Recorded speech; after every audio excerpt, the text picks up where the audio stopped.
The Shure SM57 is pretty much the definition of if it ain't broke, don't fix it, but it does have its shortcomings, especially when you're using it to record heavy guitars and especially when you're using it with something like a Celestion Vintage 30, which is kind of like the standard in modern metal. You know, you take one of these, you stick it on the dust cap on a V30, and you get, for better or worse, kind of the modern metal sound, which some people absolutely love because of the way it cuts through a mix with really heavy distorted guitars.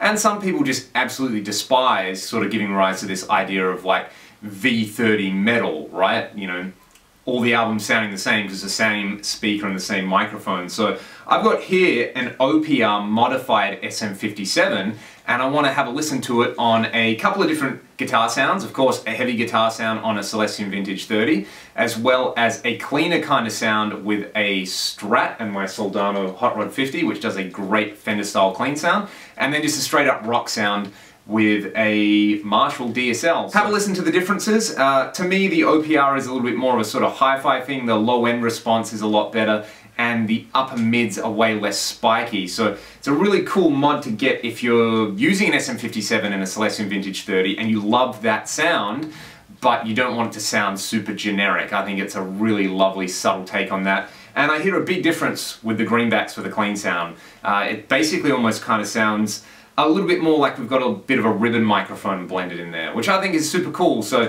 check out the clips, make up your mind for yourself, and if you like it, check out the OPR SM57 modification that they do on their website. All the information is in the description below, and if you like this, please hit subscribe. Music!